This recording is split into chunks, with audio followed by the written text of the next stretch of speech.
they just came off of The Sound of Freedom, and they're back with now a sci-fi thriller, and also anime. And what I think is great is that it's not just another, since they just finished like a big drama, serious issue movie, they're following up with a different genre altogether.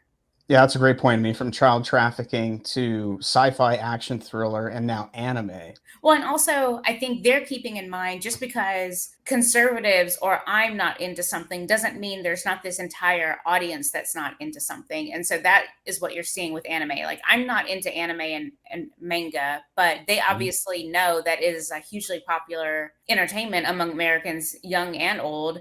It looks like they're definitely going for the younger demo with the anime series Gabriel and the Guardians. And it's described as, quote, an anime influenced series set in the enchanting world of Era, where celestial beings, mortals, and dark giants collide in a battle for destiny and light. The show's creator, James Moody, said, quote, just like the Tolkien's Middle Earth is influenced by Northern European mythos, our fantasy world of Era is shaped by the lore and mythos found in ancient Hebrew writings and Mesopotamian cultures. And I think what's important to remember, because I can almost kind of see ahead, all the people that are like pagan, that is that Tolkien, C.S. Lewis, they all use that fantasy and sci-fi genre to get across, in their case, Christian themes. Right. Yeah, absolutely. Yeah, I mean, it's fantasy, it's sword and sorcery, but at the same time, the messages underneath are Christian and Western Civ, as far as I'm concerned. Yeah, talk about jumping into a hugely popular medium among Americans, both young and old, and that is anime and manga.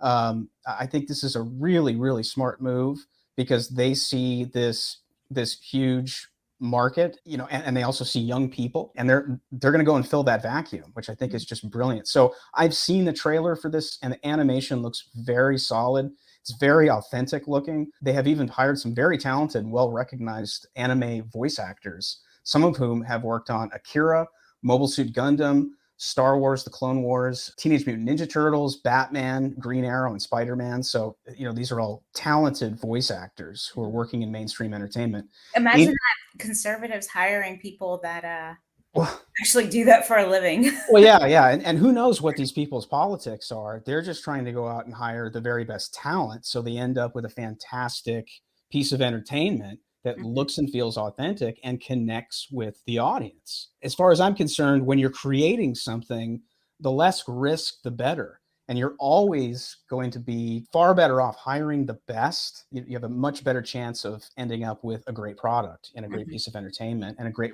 performance or a great piece of art. So it makes sense to me. Angel Studios Chief Content Officer Jeffrey Harmon says of the series, anime is a growing market around the world, and Angel Studios has expressed incredible excitement about this series. We are excited to step into this market, bringing what we believe to be the first equity crowdfunded anime influence series to life. Well, and I think a lot of people are like, wait, is anime popular? Like, I've never heard of this. I don't know what that is. Is that the weird Japanese art?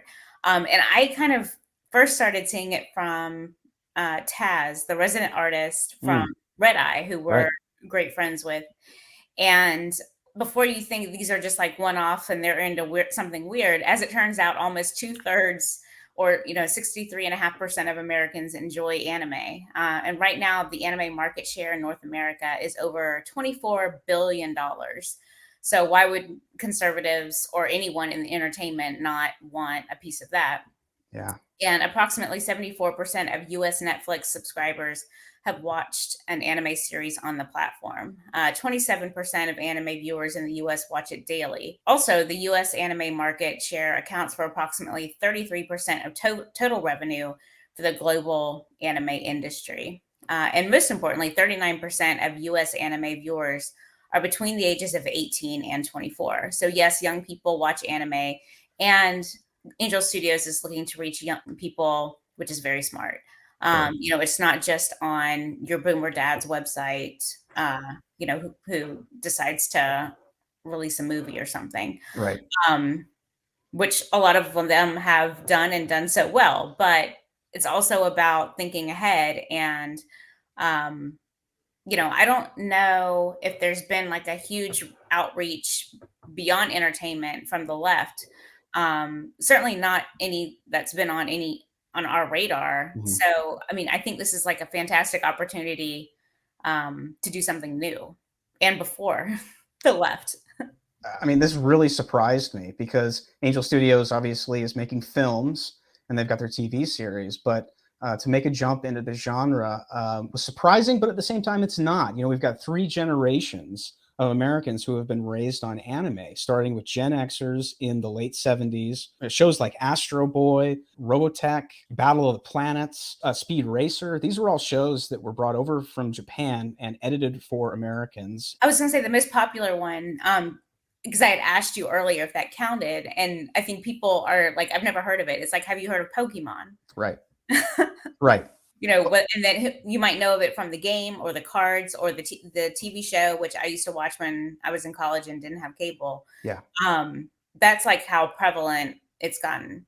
Yeah, it started in the 70s, grew in the 80s, and then exploded in the 90s with Dragon Ball Z and Pokemon. And Mhm. and those are two of the most popular at this point and probably the most recognizable around America. So it's definitely been a growing market over the years, but at this point with three generations and that many people watching anime on a regular basis, it makes perfect sense. Mhm. Angel Studios will also be producing Gabriel and the Guardians in manga format as well, which is another absolute genius move, given that manga now makes up more than 79% of the American comic book industry. Yes, you heard that right. Of the American comic book industry, Marvel and DC and American independent publishers only make up for 9% of total sales because too many have become machines of regurgitating woke propaganda to readers. So another smart move by Angel Studios by moving into a market like manga, like anime, to reach young people and fill a very big vacuum in the market. Do you watch anime or read manga? Let us know in the comments below and let us know if you'll be checking out The Shift as well as Gabriel and the Guardians.